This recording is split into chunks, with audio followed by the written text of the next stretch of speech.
America को इस जंग से कोई कामयाबी हासिल नहीं हुई है। ईरान अमेरिका के मुंह पर जोरदार तमाचा रसीद किया। ईरानी सुप्रीम लीडर आयतुल्लाह खामनाई की इसराइल के खिलाफ फतह पर ईरानी कौम को मुबारकबाद। कहा, ईरान ने इसराइल के तमाम दावे कुचल कर रख दिए। 9 करोड़ ईरानियों ने मुत्तहिद होकर फौज का साथ दिया। अमेरिका इस जंग में इसलिए दाखिल हुआ कि उसे लगा कि अगर वो ऐसा ना करता तो इसराइल मुकम्मल तबाह हो जाता। बुलंदोबांग दावों के बावजूद ईरानी हमलों से सेहूनी रियासत पाश पाश हो गई।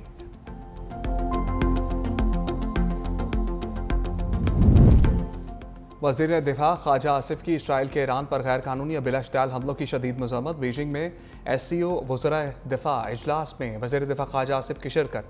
अज़ाम इंसानी बहरान और इसराइली बर्बरियत पर भी गहरी तशवीश का इजहार। वज़ीर दिफा का फ़लस्तीनियों पर हमले बंद करने और फौरी मुस्तकिल जंग बंदी पर जोर। वज़ीर दिफा ख्वाजा आसिफ ने कहा, बैनुल-अक़वामी बरादरी इसराइल पर जंग बंदी के लिए जोर डालें। पाकिस्तान तमाम शक्लों में दहशतगर्दी की मज़म्मत करता है। ख्वाजा आसिफ की ताजिकिस्तान, ईरान, काज़ाकिस्तान और चीन के वज़ीर दिफा से भी मुलाकातें।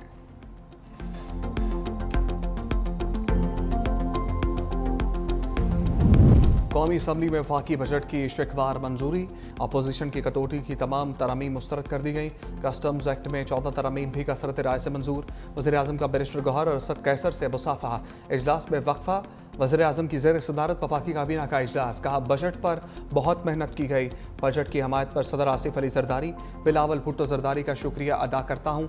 वज़ीर ख़जाना, उनकी टीम और इत्तेहादियों की काविशें भी काबिल कदर हैं। मज़ीद कहा, अल्लाह का शुक्र है इसराइल ईरान जंग रुक गई। ईरानी कौम और क़यादत ने बहादुरी का मुजाहरा किया। तारीख में पहली बार ईरान ने खुले दिल से पाकिस्तान का शुक्रिया अदा किया।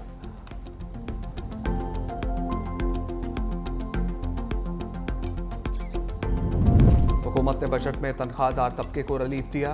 तनख्वाहदार तबके पर 12 लाख रुपए इनकम पर टैक्स नहीं होगा। Chairman People's party Bilawal Bhutto का कौमी असम्बली में इज़हार ख्याल। का पीपल्स पार्टी के एहतजाज के बाद सोलर पैनल्स टैक्स में कमी की।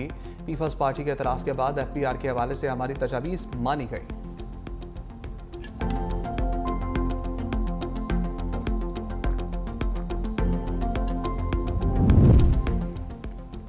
वफाकी बजट में अवाम के लिए कुछ नहीं।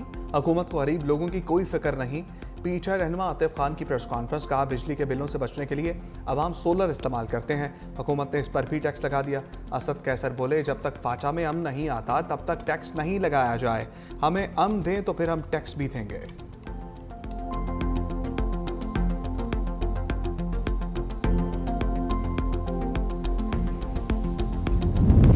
लाहौर, रावलपिंडी, फैसलाबाद, मुल्तान समेत पंजाब भर में बादलों का राज। कहीं हल्की तो कहीं तेज़ बारिश। गर्मी और हबस की छुट्टी हो गई। लाहौर में वक्फे से अब्र रहमत। इस्लामाबाद, रावलपिंडी में जल थलेक हो गया। फैसलाबाद के नशेबी इलाकों में पानी जमा होने से शहरियों को मुश्किलात। सरगोदा, खुशाब, मरी, गुजरात, मियाँ चन्नू, चीचावतनी, अटक में भी बादलों ने रंग जमा कर रखा। पत्तों की पाकपतन, उकाड़ा, कसूर, सियालकोट, शकरगढ़, जड़ावाला, शेखपुरा समेत कई शहरों में बारिश के बाद मौसम खुशगवार। बादलों ने शहर कायद का रुख कर दिया।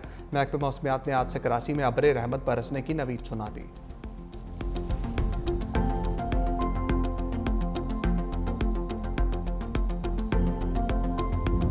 सफारती महाज पर भारत को शिकस्त दर शिकस्त।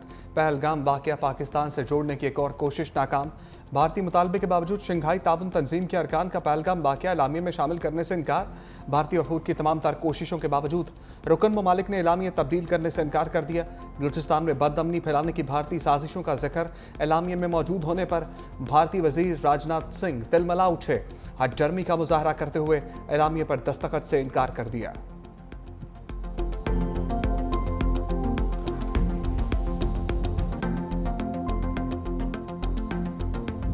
कराची समेत सिंध में 9 और 10 मुहर्रम को डबल सवारी पर पाबंदी। महकमा दाखिला सिंध ने दफ़ा 144 के तहत हुक्मनामा जारी कर दिया। नफरत अंगेज तकारीर, तशहीरी बैनर्स, लाउड स्पीकर, वाल चौकिंग पर भी पाबंदी होगी।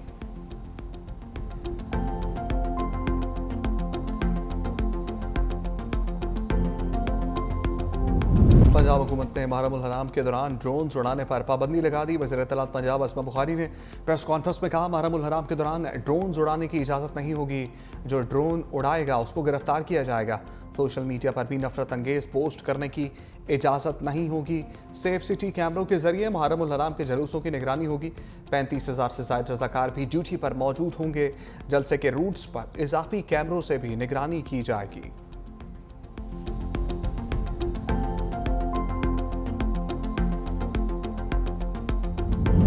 मुहर्रम उल हराम का चांद देखने के लिए मरकजी रोयत अल कमेटी का इजलास आज कोयटा में होगा। चेयरमैन कमेटी मौलाना अब्दुल खबीर आजाद सदारत करेंगे।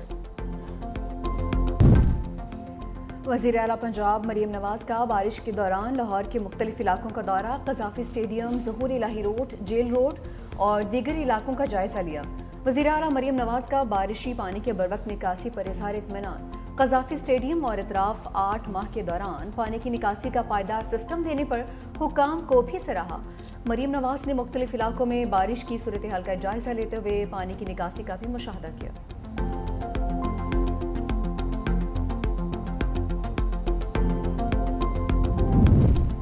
बादलों ने शहर का रुख कर दिया। महकमा मौसमियात ने आज से कराची में अब्र रहमत बरसने की नवीद सुना दी। कल भी वक्फे वक्फे से बादल बरसेंगे। हफ्ता और इतवार को मूसलाधार बारिशों के बायस अर्बन प्लाटिंग का खदशा। मानसून बारिशों का पहला स्पेल 2 जुलाई तक बारिशें बरसाएगा।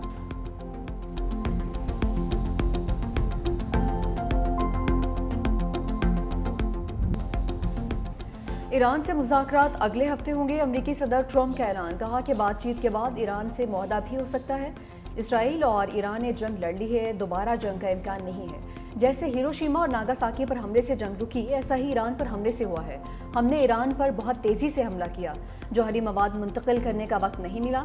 ईरान की जौहरी तनसीबात अब फ़ाल नहीं रहेंगी।